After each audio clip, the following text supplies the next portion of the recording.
What's up, guys? Welcome to the Q&A segment of Simplicity is Tea.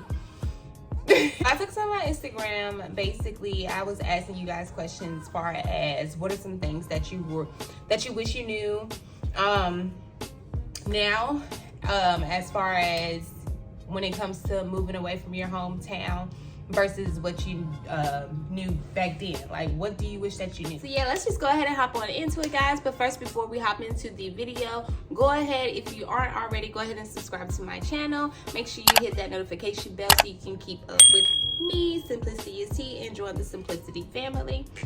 If you are new to the channel, welcome to a roller coaster. One of the first things that I got was they wish that they knew how hard it would be versus what they were told.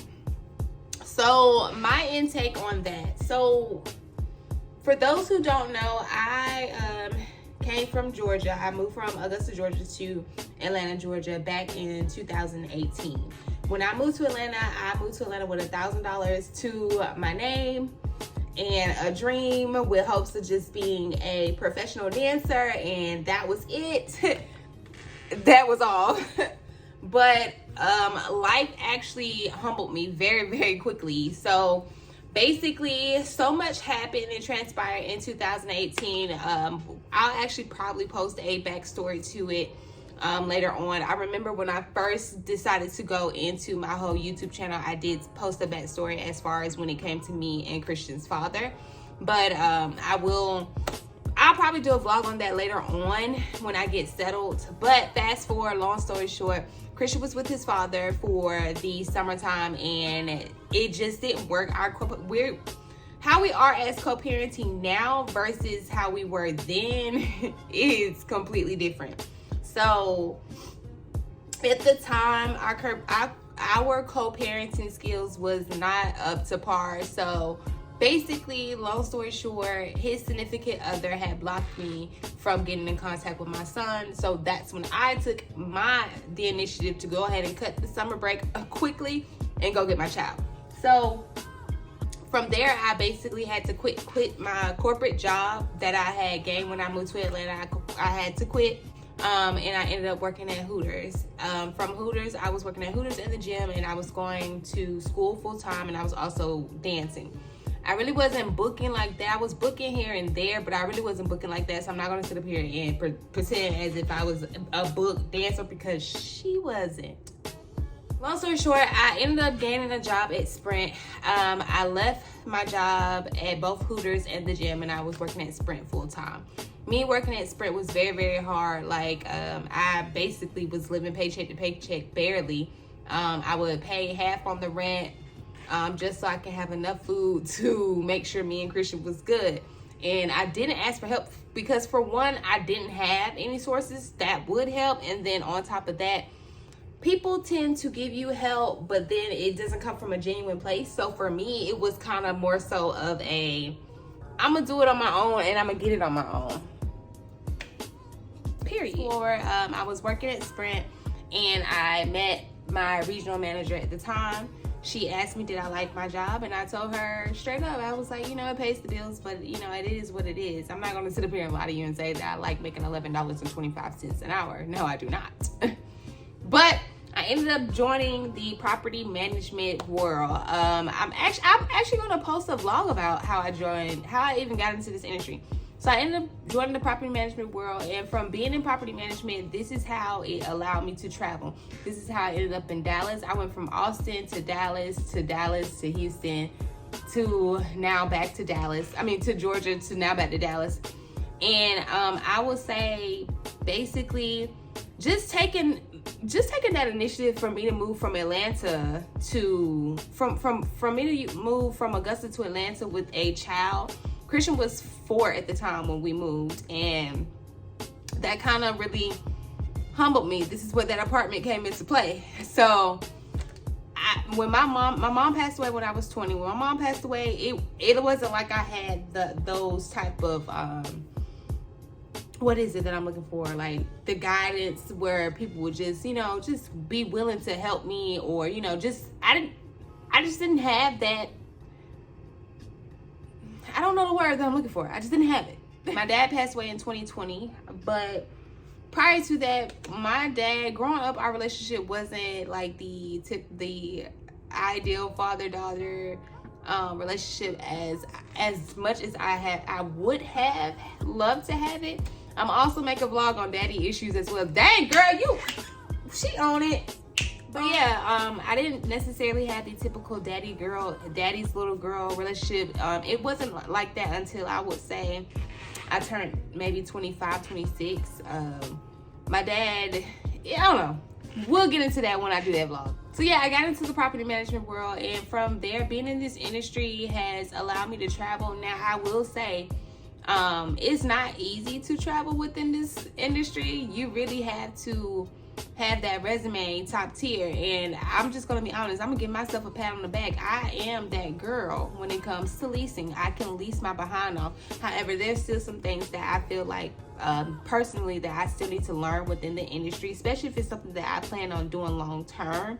Who knows? I'm really indecisive whether I want to do nursing, pursue nursing full time, or do I want to see where this can potentially help, push me, especially me being an influencer as well. So we might touch on that topic tonight as well. As far as moving from my hometown to 5 states to Texas,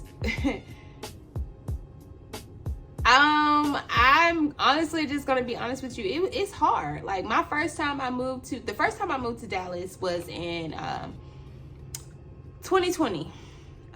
It was in I moved to Austin July of 2020. It was 4th of July weekend, and then I moved to Dallas the following August, like towards the end of August. Austin, I think with me, my first time moving away from transitioning from Georgia to Texas, being that I was completely alone, I didn't have any family, any friends, because when I moved to Atlanta, I had friends. So it was easy for me to transition out there because it was like I still had family there. I still had friends, my aunt's there, my cousin. I can easily travel to 2 hours to just go from Augusta to, from Atlanta to Augusta to Atlanta. So for me, it really wasn't hard. Like I honestly didn't get homesick at all. When I moved to Austin, I wouldn't say I wasn't homesick. I just didn't like it. Like it just wasn't for me. The motto in Austin is keep Austin weird, and baby, that's what it is. And some people like that. However, that's not somewhere that I actually saw myself, because I have a friend that lives out there and he was gassing it up, and I was just like, no, baby. No, I'm okay. So from there, I think I was in Austin for like 3 weeks, and then I went to my manager and I was honestly open and honest and just said I would just rather be in Dallas. In my heart, I always felt like I needed to be in Dallas. That's where I wanted to be. I wanted to raise my kids. That's where I wanted to build a family, get married, and all that.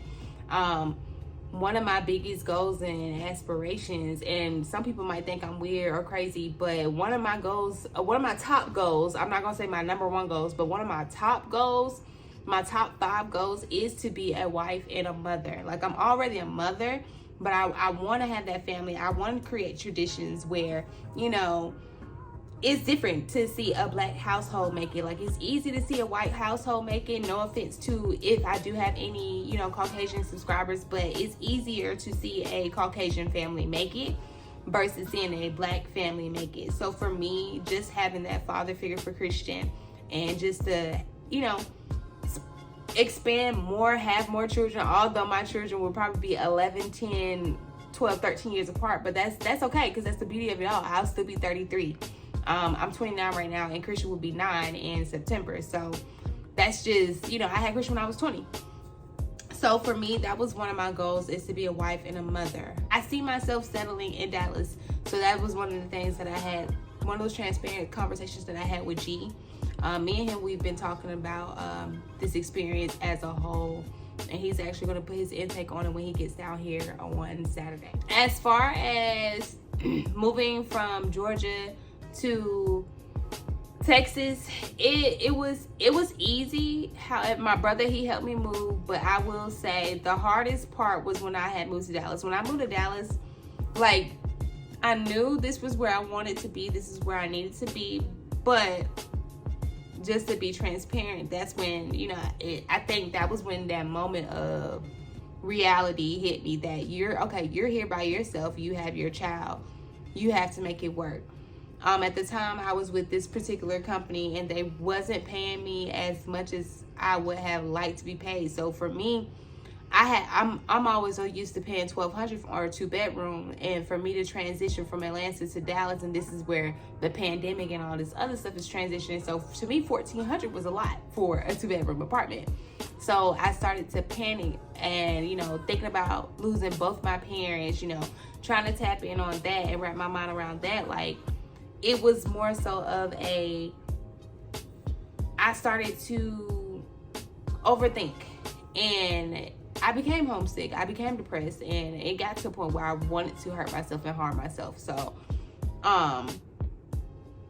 that particular question per se, I will be completely honest with you. I get it. Like, it's hard. Like, you have to have tough skin for you to move from your hometown to another state, whether it's another state or a city. You really have to have tough skin, especially if it's from another state. Like, and I'm not talking about no Georgia, Alabama. I'm talking about, like, real deal, 14, 15 hours away, 20 hours away. I have some friends that are like 24 hours away from their family, and, you know, days, you know, it's just crazy to me. So for me personally, I would say I get it. It's hard. Times get hard. You really have to branch out, and that's when it hits you like, dang, like, we spend so much time wanting to be so grown and, you know, just adults, and not knowing the realities that come behind it. Like, I moved all the way out here, and I didn't have no family or nothing like that. G wasn't even out here. He just hit me up on Snapchat, and, like, that's what's crazy. And the fact that I thought I wouldn't make it, and I'm making it, that's what's mind blowing to me. So I will say I do appreciate that, the beauty of that. Long story short, moving from your hometown to another state is not for the weak, but what I will say is I do encourage people to move. Who cares what people say about, oh, we're too full? If that's where you want to go, F them people, forget them, go. That's where you want to go, that's where you want to be, then go. A lot of people say Atlanta's too full. Okay, well, everywhere is congested. The world is evolving. What do y'all want us to do, to start reproducing? Like, I don't get it. Question. The next question that I have received on my Instagram was, the person wished that they knew about credit more than anything. You know what? I ain't gonna lie. I will say that's a good one. Reason why is because growing up in a black household, in my household, I don't know about nobody else, but y'all have to be honest. Like, facts is the facts. How much of a percentage of a black household do people talk about credit in a black household? My mom, she didn't disclose that information to me, and neither did my father. But at the same time, like, I'm not gonna sit up here and say that we had it hard, because we didn't. Like, we had our times, but my mom maybe do what it do, and so did my dad. So I will say, like, I come from a wealthy family on my dad's side, and my mom, she comes from property, but at the same time, she made it work, and she changed that narrative for us. So for me, that's something that I want to do for my kids and for Christian right now. I really wish that conversation would have been had with me. However, I also cannot fault my parents for basically using the tools that was provided to them. They didn't have that resources, and that's one thing that I want to say about our generation. You guys have got to stop being so hard on your folks, because they probably didn't have those resources, just to be completely honest with y'all. Like, some people don't have they just, yeah. And I see a lot of people say, well, dang, I wish my mom would have taught me this, I wish my dad would have said. We wish we shoulda, coulda, woulda, wish we did, but you have to understand, technology and times are different now. So for us, it's more so of we have more access to things, which make us more knowledgeable. So it's up to, although we didn't get that luxury, it's up to us to basically provide that luxury for our kids as well, in a way. So that's one thing I will say. So yeah, that was a good question. And I like that. So yeah.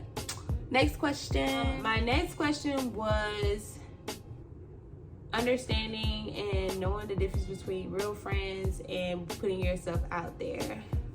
Cool.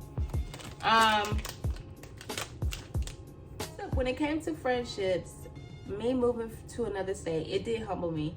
At first, being completely honest and transparent, I was upset. I was upset in the beginning because for those who know me, to know me is to love me. And as I transition into this better me and new person, not necessarily new person, just a more mature me, I will have to be completely honest with y'all. I had to learn the difference between categorizing my friends and then also understanding that my friends are not my parents. Like, girl. So for me, it was kind of like, oh, they don't check up on me, they don't talk to me, F them, I don't fool with them, blah blah blah. But that's not that wasn't what it is. Like, some people are truly genuinely busy. Some people can't be there at the time that you need them to be there, but the fact that they're there, in a sense, you have to respect that. So for me, it was more so understanding everybody's purpose in my life and my purpose in theirs. Me trying not to be a liability, but more so an asset. And I started to feel like I was becoming a bother to my friends, and that's not something that I wanted to do. So what I had to do was do a 360 in transitioning. Instead of being negative about it, I had to think about the positives. Okay, well, who's there when you actually truly need them? What friend needs to be in this category? Is this a friend or associate? Do this person deserve to be called best friend, sister, all that? So I would say understanding friendship when it comes to moving, you have to realize that sometimes we're getting old. Well, y'all getting old. Yeah, but for real, we're getting older, and in high school, we had time to be around each other all the time because we didn't have bills, we didn't have, relationships, we didn't have things that these businesses that we're trying to grow and all this other stuff. But you also have to realize that God's going to reveal who's there for you when it's time to be there for you. And there's a time and place for every friendship. Some people are childhood friends, some people are, lifetime friends, and some people are just, adult friends that you kick with every now and then, associates. We go party, bullshit and party, kick it. So that was one thing that I had to learn, especially in this particular situation, just understanding where to categorize your friends in a way, because everybody's not going to be there in the way that you want them to be there. Next question. Understanding money and learning that it's not all glitz and glams. Woo! Now that is one thing that I had to understand. This also ties into this, basically social media. A lot of people put on social media and paint a facade as if they just have this luxury, lavish life, like they just didn't get it out the mud, especially with a lot of YouTube influencers. One of my top influencers would have to be 𝐭𝐤𝐴 Jefferson. Let me not be disrespectful. 𝐭𝐤𝐴 Jefferson. I love Dami and Ra. I love Maya and Marquise. I do love them. Of course, Tiffany Darling. I've been following them. So those are just a few of my followers a few of my channels that I subscribe to. I want to say, when it comes to this YouTube life, a lot of people think that you could just get up on this camera and post and then boom, you're gonna get the followers. No, y'all, you guys have to. One thing I will say, me actually seeing how consistent I am, and now that I'm being a little more serious about it, I do see the engagement, whether it's one number or 2 numbers get clicked, you know, it's still a view, it's still a watch time. That's the most important thing, especially if you really want it. You really got to get it out the way. You really got to grind. So that's one of the things that I would say. As far as when it comes to getting this money and all that, it's not easy. Like, if you want to be an entrepreneur, I get it, but you still got to get a job. That's just being completely honest. Moving to another state, knowing that you got to get a job and get this money and all this other stuff, like, bro, like, one of my big, and not even to make this long, one of my biggest advice that I will give you is save your money. Do not spend it on unnecessary stuff, and don't look at Instagram people for, I mean, if you're gonna look at them as inspiration, but don't look at them like, oh, well, they got it, let me get it. Don't put yourself in a hole to be like somebody else. We weren't gonna make this video long. Those are the top 5 things. I think that was 5. Yeah, I think that was 5.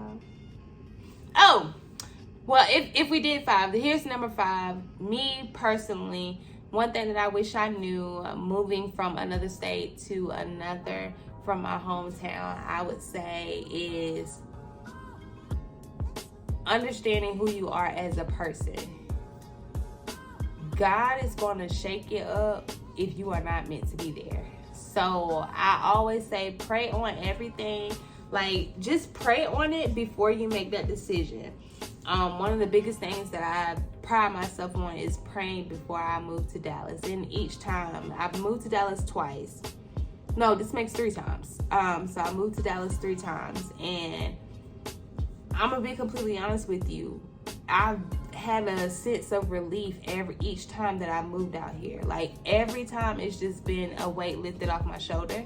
So me just being completely honest with y'all, man, just pray. Like, really grow, connect, find God, and understand that the devil is always working. What you feed your mind, like, bro, I swear on everything, guys, just try to remain positive. And I know every day is not going to be glitter and rainbows and all that other stuff, and that is fine. However, this is just me being completely transparent and honest with you guys. You just have to and if you're not religious, that's fine, but you find whatever works for you. But see, me, I am, and me just taking God with me and following after him, it makes life a whole lot easier. So with that being said, we're gonna wrap up this vlog. Thank you guys so much for tuning in. Make sure you guys like, comment, and subscribe to my channel. As I said it before in the beginning, make sure you're hitting that notification bell to keep up. Well, see, I was doing good. Make sure you hit that notification bell to get all updates and keep up with your next daily vlog or weekly vlog, monthly, whatever. In the meantime, make sure you tell a friend and tell a friend and tell their friends to tell their friends to tune into Simplicity is Tea and tap in. Bye, guys.